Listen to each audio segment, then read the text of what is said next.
اگر ہم آقا و مولا صلی اللہ علیہ وسلم پر درود شریف نہ پڑھیں، اصل میں ہم لوگ ہو گئے بڈھا ریٹائر، بولتے بولتے پنکچر ہو چکے، ایک مہینے سے بولنا ہی بولنا ہے، تو آپ لوگ رحم کھائیے گا، نہیں سمجھا؟ ناظم جلسہ نے 45 منٹ کا وقت دیا ہے، میں اس سے پہلے ہی ریٹائر ہو جاؤں گا۔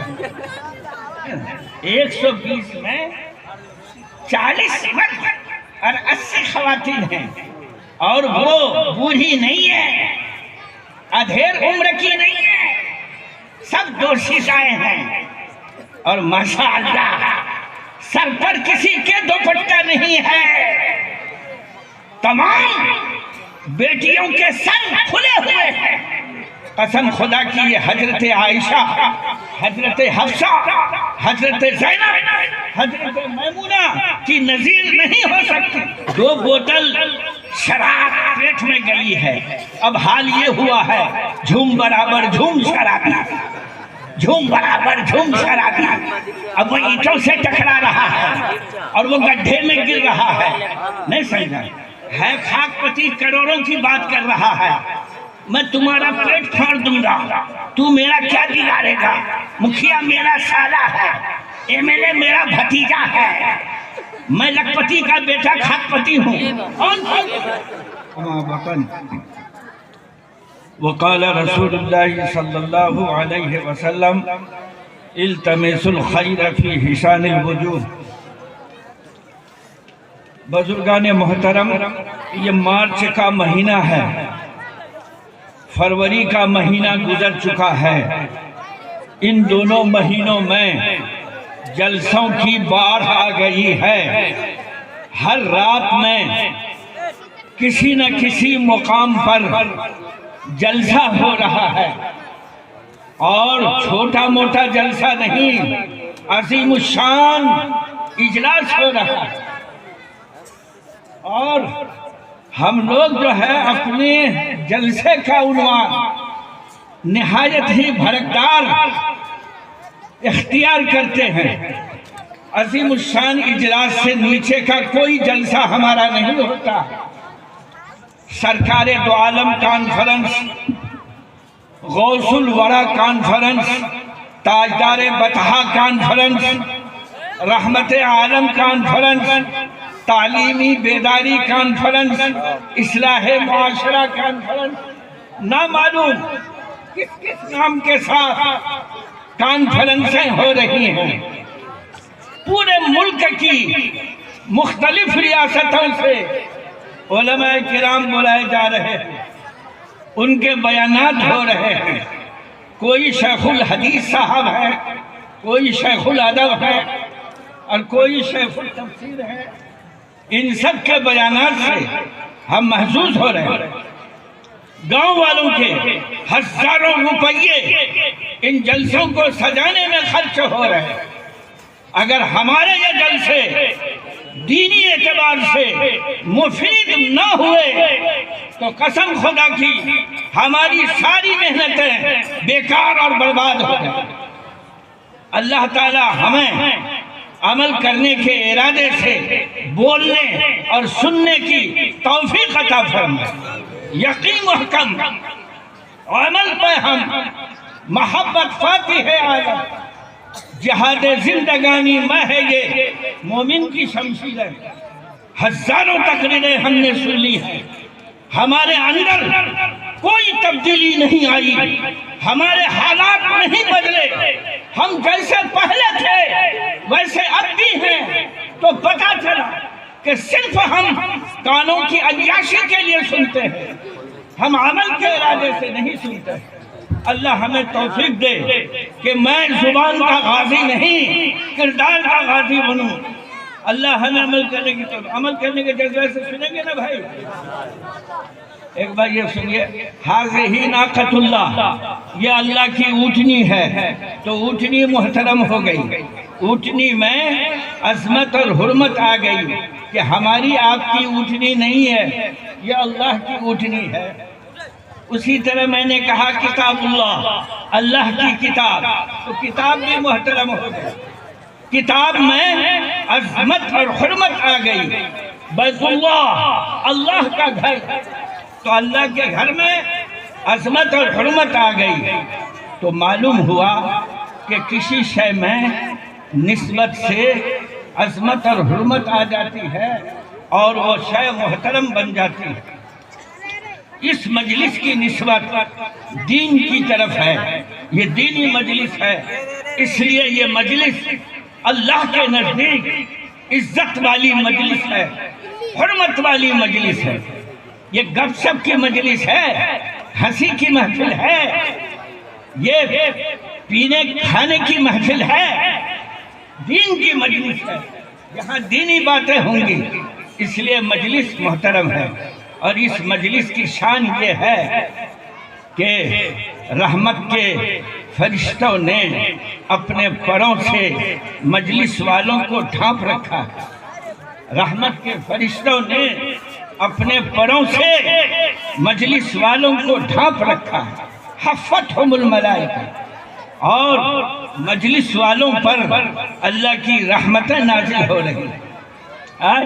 تو اس مجلس کی قدر ہم لوگ کریں گے نا، مجلس کی قدر یہ ہے کہ ہم آخری مقرر تک کو سنیں اور عمل کے ارادے سے سنیں۔ میرے دوستو، ایک مرتبہ درود شریف پڑھ لیجئے، بخل کی بات ہوگی اگر ہم آقا و مولا صلی اللہ علیہ وسلم پر درود شریف نہ پڑھیں۔ اصل میں ہم لوگ ہو گئے بڈھا ریٹائر، بولتے بولتے پنکچر ہو چکے، ایک مہینے سے بولنا ہی بولنا ہے، تو آپ لوگ رحم کھائیے گا، نہیں سمجھا؟ ناظم جلسہ نے 45 منٹ کا وقت دیا ہے، میں اس سے پہلے ہی ریٹائر ہو جاؤں گا۔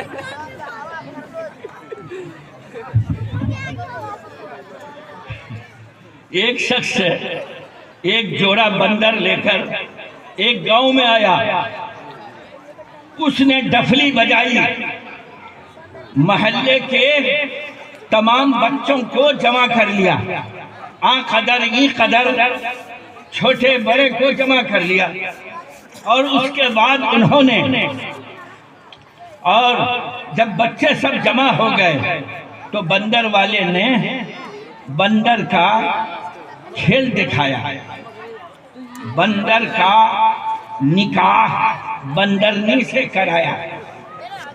تو نکاح کے لیے ساڑی چاہیے، نکاح کے لیے پاؤڈر چاہیے، اور چہرے کو دیکھنے کے لیے آئینہ چاہیے۔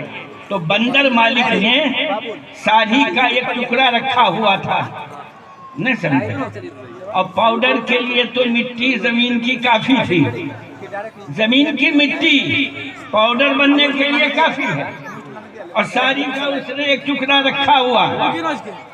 تو بندرنی کو ساڑی پہنا دیا، زمین کی مٹی دونوں گال پر رگڑ دی، اور سامنے میں آئینہ کیا، بندرنی نے پل جھپکے۔ تو بندر مالک نے کہا کہ اب یہ دلہن بن چکی ہے، بندرنی دلہن بن چکی ہے، بچے دیکھ رہے ہیں، محسوس ہو رہے ہیں، خوب خوش ہو رہے ہیں کہ بندر کا بیاہ ہوا بندرنی سے۔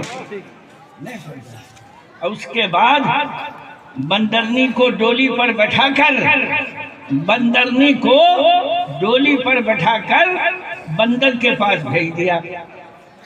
1.5 گھنٹے میں یہ عمل پورا ہوا، بچوں نے خوب مزہ لیا اور خوب محظوظ ہوئے۔ کہا کہ اے لوگو، اگر تم دنیا کی حقیقت سمجھنا چاہتے ہو تو بندر کے ناچ کو سمجھو اور بندر مالک کے کھیل کو سمجھو۔ 1.5 گھنٹے کی آنکھوں کی عیاشی ہوئی، کھیل ختم ہوا اور ساری عیاشی ختم ہوئی۔ تو یہی حال دنیا کا ہے، دنیا کی چیزوں کا ہے۔ فرمایا گیا یا عبداللہ اذا اصبحت فلا تحدث بالمساء، او بندہ خدا جب تو صبح کرے شام کا خیال مت لا، وَإِذَا أَمْسَيْتَ اور جب تو شام کرے صبح کا خیال مت لا۔ کن فی الدنیا کا انکا غریب، دنیا میں اس طرح رہو جس طرح کے مسافر رہتا ہے۔ اور آگے ترقی کرتے ہوئے فرمایا گیا اور عابری سبیل، اس مسافر کی طرح رہو جو مسلسل سفر میں ہے، کہیں بھی وہ نہیں ٹھہر رہا۔ تو میرے دوستو ایک بات سنیے، اللہ تعالیٰ نے ہر چیز میں دو حصے رکھے۔ ایک حصہ کھلا ہوا ہے جو آنکھوں سے نظر آتا ہے، ہاتھوں سے چھوا جاتا ہے، پکڑا جاتا ہے، اس حصے کو ہم جسم اور بدن کہتے ہیں۔ دوسرا حصہ مخفی ہے، پوشیدہ ہے، آنکھوں سے اوجھل ہے، جس کو ہم روح اور جان کہتے ہیں۔ میرے دوستو آج دنیا میں ساری محنتیں اسی جسم کے لیے ہو رہی ہیں، ساری محنتیں کھیتی کی لائن سے، تجارت کی لائن سے، صنعت و حرفت کی لائن سے، کاروبار کی لائن سے، ساری محنتیں اس جسم کے لیے ہو رہی ہیں۔ اسی جسم کو آرام پہنچانے کے لیے ایک سے ایک بلڈنگ تعمیر ہو رہی ہے، اسی جسم کو طاقت پہنچانے کے لیے بڑی بڑی تجارتیں ہو رہی ہیں۔ اور اس جسم کا حال یہ ہے کہ ابھی روح نکلی ہے اور لاش پر 24-25 گھنٹے نہیں گزرے ہیں کہ سب اس جسم کے دشمن ہو گئے ہیں۔ بیٹے بیٹیاں، خیش و اقارب، ملنے جلنے والے سب کہہ رہے ہیں گرمی کا موسم ہے، لاش کو جلدی غسل کراؤ، کفناؤ دفناؤ، لاش پھول جائے گی، پھٹ جائے گی، جلدی سے لاش کو غسل کراؤ۔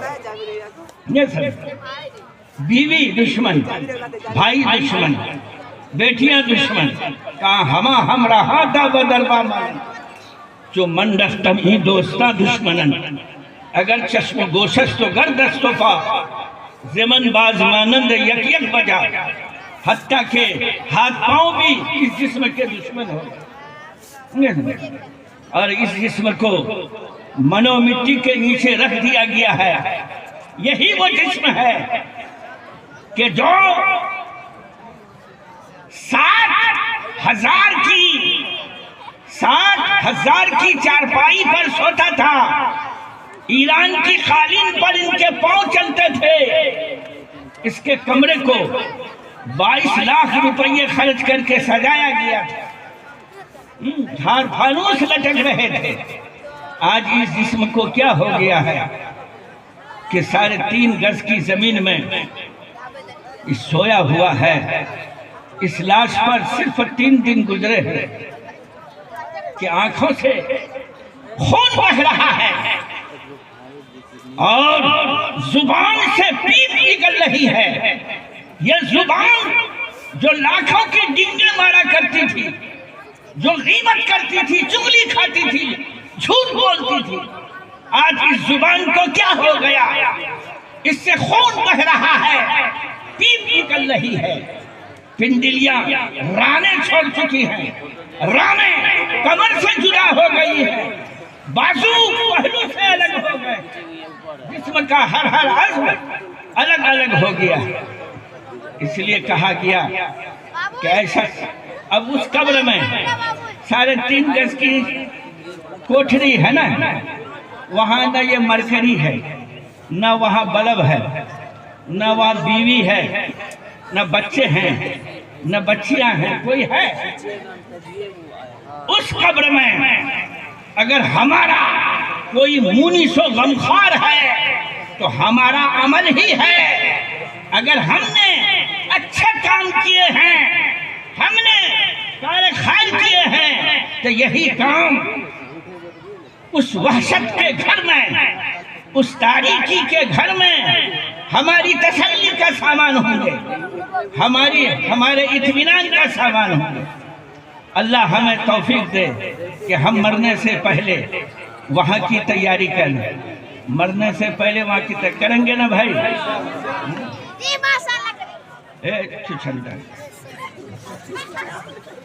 درود شریف پڑھیے نا. اللہم صلی علی محمد وعلی آل محمد کما صلیت علی ابراہیم وعلی آل ابراہیم انک حمید مجید. اللہم بارک علی محمد وعلی آل محمد کما بارکت علی ابراہیم وعلی آل ابراہیم انک حمید مجید. میرے اور آپ کے نزدیک بخیل کون ہے جو میرے دروازے پر آوے میں اس کو چائے بھی نہ پلاؤں؟ وہ جب جائے گا منہ بناتا ہوا جائے گا کہ یہ ایک نمبر کا مکھی چوس چائے تک سے نہیں پوچھا. اور حدیث پاک میں اس شخص کو بخیل کہا گیا ہے جس کے سامنے آقا و مولا صلی اللہ علیہ وسلم کا نام لیا جائے اور وہ آپ پر درود نہ بھیجے. البخیل من ذکرت عنده فلم يصل علیہ. بخیل وہ شخص ہے جس کے سامنے میرا نام لیا جائے اور وہ مجھ پر درود نہ بھیجے. کہا گیا ہے کہ اگر کسی مجلس میں بار بار آپ صلی اللہ علیہ وسلم کا نام لیا جائے تو پہلی بار درود بھیجنا واجب ہے. پہلی بار آپ کا نام سن کر درود بھیجنا واجب ہے. دوسری تیسری چوتھی بار مستحب. امام طحاوی فرماتے ہر بار واجب. جب بھی حضور کا نام سنو تو درود بھیجنا واجب ہے. اور ہم لوگ ایک بار بھی نہیں پڑھتے. پڑھیے نا صلی اللہ علیہ وسلم. من صلی علیہ واحدۃ صلی اللہ علیہ عشرہ. فرمایا گیا لا تقربوا الفواحش ما ظہر منها وما بطن. اے مخاطب بے حیائی کے قریب بھی مت جاؤ. اے شخص بے حیائی کے قریب بھی مت جاؤ. فواحش فاحشہ کی جمع ہے. فحش قول فحش فعل دونوں کو شامل ہے. اور آیت کا مفہوم یہ ہے کہ گندی باتوں کے قریب مت جاؤ, گندے کاموں کے قریب مت جاؤ. ایسے کام مت کرو جن کو شریعت نے گندا کہا ہے. ایسی باتیں نہ کرو جو شریعت میں بری اور گندی باتیں ہیں. اب میں اس آیت کی روشنی میں آپ سے پوچھنا چاہتا ہوں کہ ایک بہنوئی کا اپنی سالی سے بھگتا مذاق کرنا کیا یہ فحش میں داخل ہے یا نہیں ہے؟ ایک بہنوئی کے لیے اس کی سالی غیر محرم عورت ہے اور غیر محرم عورت کو دیکھنا ناجائز سے جائے کہ اس سے مذاق کرنا, اس کے بدن کو ٹچ کرنا, اس سے ہاہا ٹھٹھا کرنا قطعاً حرام ہے یا نہیں ہے؟ اسی طرح سے دیور کا بھابھی سے مذاق کرنا, بھابھی کا دیور سے مذاق کرنا, اسی طرح سے دادا کا پوتا سے مذاق کرنا, اب پوتے کا دادا سے نہیں سمجھے. ہمارے یہاں کا عجیب فیشن ہے, دادا پوتے سے مذاق کرتا ہے. ارے بیٹے کا بیٹا ہے, بیٹا ہی تو ہوا, جز کا جز ہے, بیٹے کا بیٹا ہے. جب وہ بیٹا ہے تو بیٹے سے مذاق ہوتا ہے؟ یہ کیسا سوال ہے؟ میرے دوستو ایک بات سن لیجئے. ہماری آنکھوں نے دو چیزیں دیکھی ہیں. ایک طرف ہماری آنکھوں نے مادی ترقی دیکھی ہے اور دوسری طرف ہماری آنکھوں نے روحانی پستی دیکھی ہے. مادی ترقی کا یہ عالم ہے کہ حضرت انسان نے مریخ پر کمند ڈال دیا ہے. کینیڈا کی فضا میں ہوائی پلیٹ فارم تعمیر ہو رہی ہے. یہ ہوا باز مریخ کی دنیا پر قدم رکھیں گے اور جائزہ لیں گے اس بات کا کہ یہاں انسان کو آباد کرنا ممکن ہے یا نہیں. مادی ترقی کا یہ عالم ہے کہ حضرت انسان نے لوہے پر محنت کی, ٹرینیں بنائیں, پٹریوں پہ دوڑا دی, لوہے پر محنت کی, ہوائی جہاز بنائے, فضا میں اڑا دیے.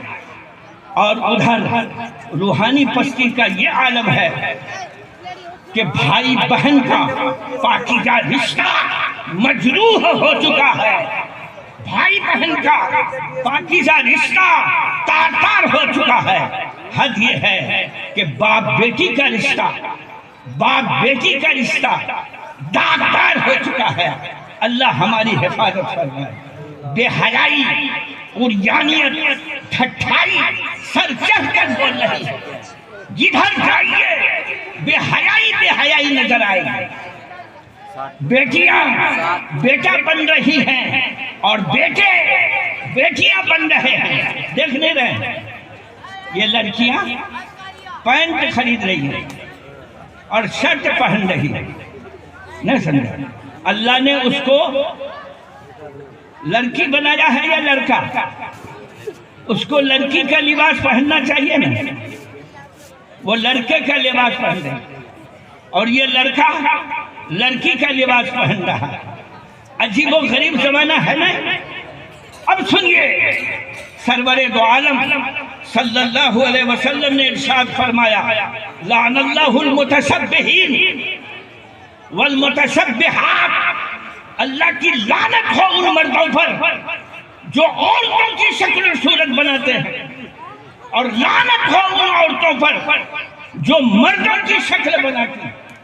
کیا ایسی بیٹیاں جو پینٹ اور شرٹ پہن کر گھوم رہی ہیں، کیا ان پر اللہ کی لعنت نہیں برس رہی ہے؟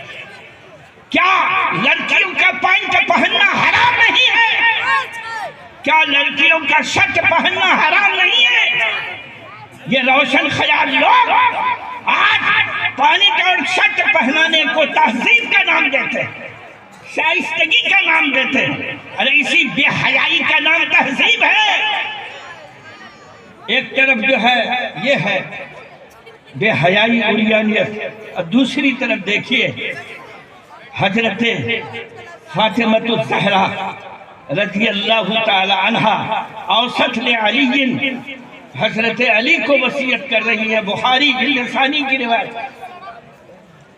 کہ میری لاش کو دن میں نہیں رات میں دفنانے کے لیے لے جانا، جبکہ فقہا نے رات میں تدفین کو مکروہ قرار دیا۔ حضور کی صاحبزادی اپنے شوہر کو وصیت کر رہی ہے کہ میری لاش کو رات میں دفنانے کے لیے لے جانا۔ اب سوال پیدا ہوتا ہے کہ انہوں نے ایسی وصیت کیوں کی، رات میں دفنانے کی وصیت کیوں کر؟ تو جواب یہ ہے، وہ فرمانے لگی، حضرت فاطمہ نے فرمایا کہ جب تک میں زندہ رہی میرے سر سے پیر تک کو کسی اجنبی آنکھ نے نہیں دیکھا ہے۔ فاطمہ کو یہ گوارا نہیں ہے کہ مرنے کے بعد اس کے کفن کو اجنبی مرد دیکھ لے۔ یہ حضور کی بیٹی کی حیا ہے اور ان کا پردہ ہے، اور ادھر ہماری بیٹیوں کی حیا اور پردہ ہے، پینٹ شرٹ پہن کر گھوم رہی ہے۔ چونکہ نام کے ساتھ قاضی لگا ہوا ہے، لوگ سمجھتے ہیں کہ یہ افلاطون ہے، اب منانم کے مندانم، میں کیا ہوں میں ہی جانتا ہوں۔ لوگوں نے ہمیں خوش فہمی میں مجھ کو ایک نکاح کا قاضی بنا لیا۔ ستکار ہوٹل میں بارات آئی ہے، ایک بارات جمشید پور ٹاٹا سے اور دوسری بارات آئی ہے کلکتے سے۔ ایک بارات میں 120 افراد ہیں، اور کہیے گا ماشاءاللہ 80 خواتین ہیں، 120 میں 40 مرد اور 80 خواتین ہیں، اور وہ بوڑھی نہیں ہے، ادھیر عمر کی نہیں ہے، سب دوشیزائیں ہیں، اور ماشاءاللہ سر پر کسی کے دوپٹہ نہیں ہے۔ تمام بیٹیوں کے سر کھلے ہوئے ہیں، کسی کا نام نکہت، کسی کا نام عشرت، کسی کا نام صالحہ، اور بے حیائی کا یہ عالم ہے کہ سب کا سر کھلے ہوئے اور پینٹ اور شرٹ میں، اب آپ بتائیے کہ ہماری یہ بیٹیاں فلمستان کی ہیروئن کی تو نمونہ ہو سکتی ہے، قسم خدا کی یہ حضرت عائشہ، حضرت حفصہ، حضرت زینب، حضرت میمونہ کی نظیر نہیں ہو سکتی۔ اللہ ہماری بیٹیوں کو سمجھ دے ہم کہاں جا رہے ہیں۔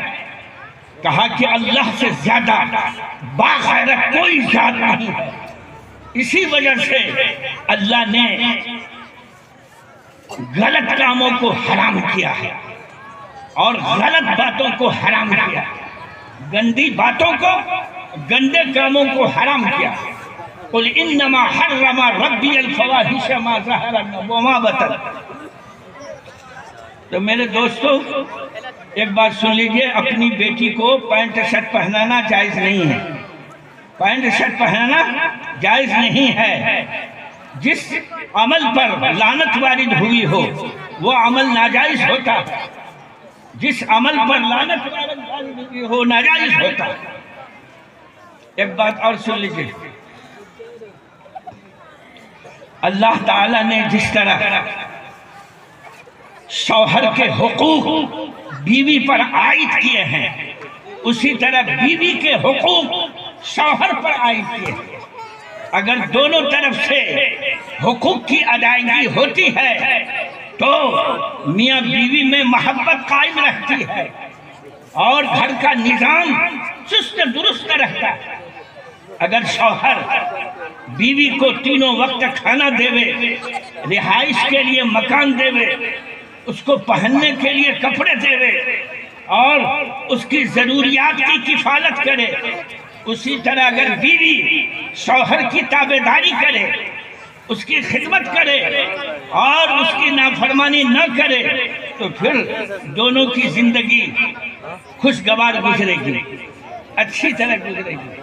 کہا گیا وَعَاشِرُوهُنَّ بِالْمَعْرُوفِ، اے شوہرو اپنی بیویوں کے ساتھ اچھی زندگی گزارو، معروف زندگی گزارو۔ معروف زندگی گزارنے کا کیا مطلب ہے؟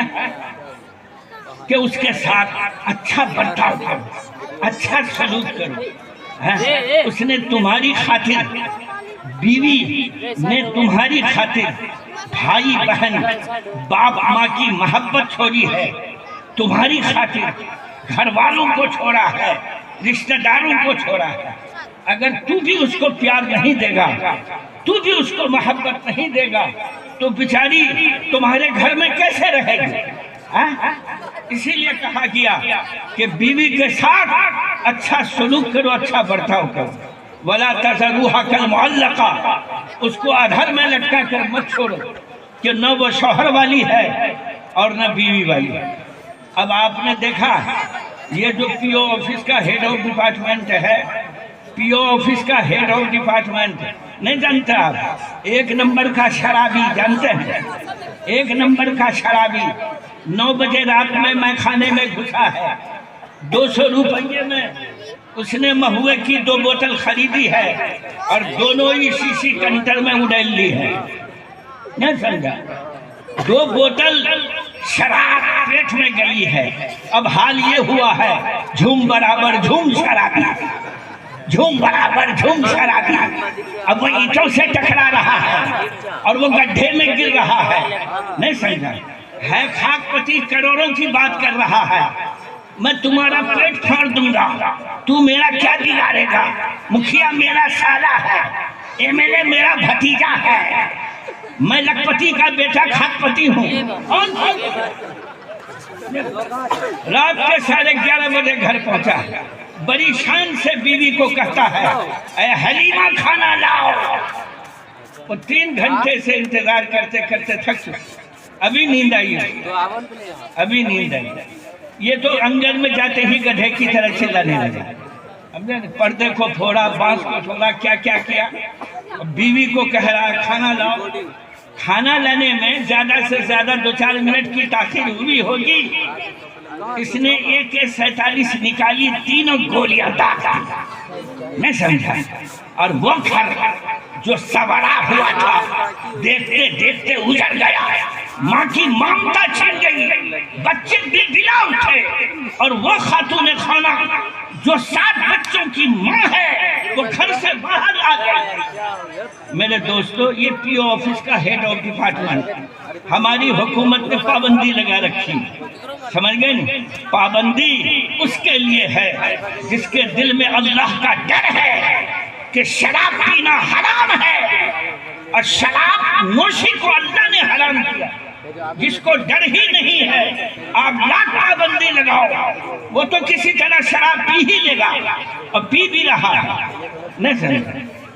اللہ ہماری حفاظت فرمائے۔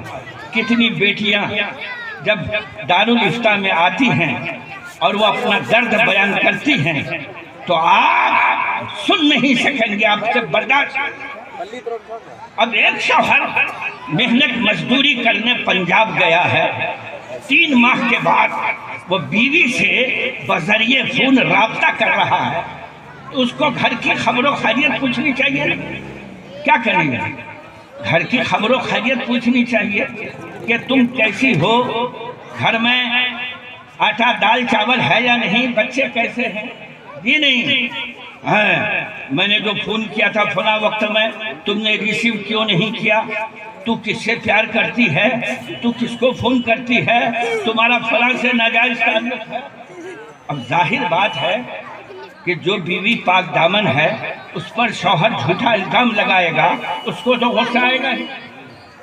اس سے اس نے جواب دیا اور اس نے بس AK-47 نکالی اور 3 گولیاں ڈال دی۔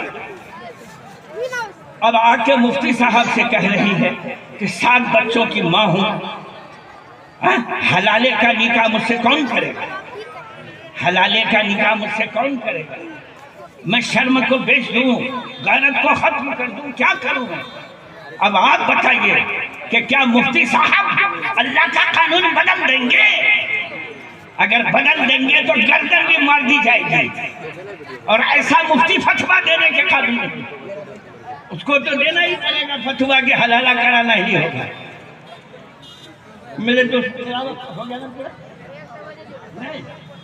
5 منٹ اور سن لیجیے میرے دوستو، آپ نے اپنے بچے کو مدرسے میں داخل کیا، پارہ عام ختم کیا ہے، نابالغ تھا، 5 پارے یاد کیا، نابالغ تھا، 10 پارے یاد کیا، نابالغ تھا۔ اب جبکہ اس نے 30 پارے یاد کر لیے ہیں تو وہ روحانی اعتبار سے بالغ ہو گیا۔ ہمارے بڑوں نے روحانی بلوغ کی 2 علامتیں مقرر کی ہیں۔ ایک علامت یہ ہے کہ حافظ قرآن کے سر پر حفظ قرآن کی پگڑی باندھی جائے، اور دوسری علامت یہ ہے کہ اس کے ہاتھ میں حفظ قرآن کا سرٹیفکیٹ دے دیا جائے۔ تو میرے دوستو، یہ جو حافظ قرآن ہے یہ آپ کا بھتیجا ہے، میرا بیٹا ہے، ان کا بھائی ہے، لیکن ان کی نسبت قرآن کی طرف ہو گئی۔ اب قرآن کو نسبت حاصل ہے اللہ کی ذات سے، قرآن کو تعلق حاصل ہے اللہ کی ذات سے، تو قرآن کی وساطت سے یہ حافظ قرآن محترم ہو گئے، اور ان کی شان یہ ہوئی کہ تر دامنی پہ شیخ ہماری نجاریوں، دامن نچوڑ دائیں تو فرشتے وضو کریں۔ بہت اونچا مقام ہے۔ اب کہیے گا یہ حافظ صاحب فارغ ہو کر کے کسی مدرسے میں بیٹھے گا، 5000 روپے ماہانہ کمائے گا، یہ پھاٹا کمپنی ہوگا، یہ نہیں۔ آج گمنام صحیح علم کی دولت والے آخرت میں یہی سالار نظر آئیں گے۔ اگرچہ ان کی قیمت قوم نے 5000 لگائی ہے، لیکن آخرت میں یہ نہایت قیمتی آدمی ہوں گے۔ ہم لوگ اپنے بچے کو حافظ بنائیں گے نا بھائی؟ اللہ تعالی ہمیں توفیق دے کہ ہم بھی اپنے کسی بیٹے کو حافظ قرآن بناویں۔ اللہ آپ حضرات کی جلسے کی شرکت کو قبول فرمائے۔